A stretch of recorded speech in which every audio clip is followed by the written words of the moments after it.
Një pyetje, çfarë do të bëhet me shtëpitë e demokratëve që u shembën nga tërmeti dhe nuk u prek me dorë asgjë nga shteti? Demokratët do të marrin shtëpitë, ato do të rinërtojnë shtëpitë brenda një kohe rekord. Pasojat e tërmetit, të cilat prej 6 viteve persistojnë, do të marrin përgjigje përfundimtare.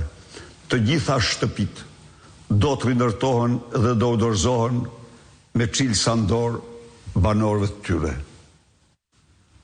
Sazan Shero, përshëndetje doktor, të uroj të gjitha sukseset, desha të pyesja për një problem që vazhdon me vite. Kam vjerin invalid dhe bashkëshortja ime është e përkushtuar për ta ndihmuar, por merr vetëm 12.000 lekë dhe s'njihen sigurimet. Si i bëhet? A e keni në program? Ne kemi në program për çdo shqiptar 200 euro. Pa asnjë dallim. Bashkëshortja do marrë 200 euro.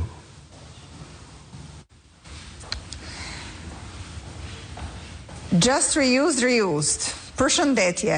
Keni ndonjë zgjidhje për rrymën elektrike që ka kosto shumë të lartë krahasuar me vendet e tjera nëpër botë, ndërkohë që rryma është pothuajse falas, bile shesim jashtë, dhe populli nuk ka rrymë gjatë gjithë kohës pa shkëputje. Ndonjë propozim konkret? Propozimi është ky. Ne zbresim rrymën elektrike në 7 lek kilovatin, i cili është sot 8.5 lek apo 9 lek. Së dyti, ne do ofrojmë shqiptarve, kudo që janë, vendosjen e paneleve diellore me mbështetjen e qeverisë, për të cilët ata do paguajnë 3 vite energjinë e prodhuar prej tyre si tarif energjie. Pas 3 vitesh do kenë falas energjinë në shtëpitë e tyre. Amarildo Marku, doktor, problemi serioz diskriminimi që Edi Rama i ka bërë veriut në këto 12 vite. Rrugë me pagesë, ndërkohë rruga e Kombit është bërë nga qeveria jote, s'kishte pse t'u bënte me pagesë.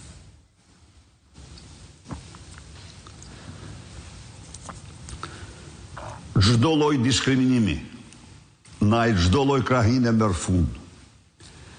Të gjitha taksat rrugore hiqen javën e parë të qeverisë Partisë Demokratike dhe të koalicionit për Shqipërinë Madhështore.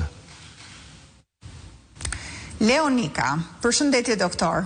A do ta mbani premtimin për vendosjen me ligj të minimumit jetik, që të paktën mos marrin buke ushqime tek dyqani i lagjes?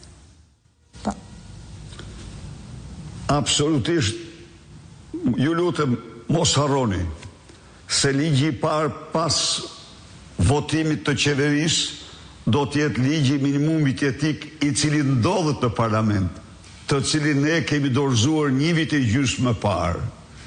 Ai premtim është premtimi i parë që do bëhet realitet. Edmond Cajku, përshëndetje doktor.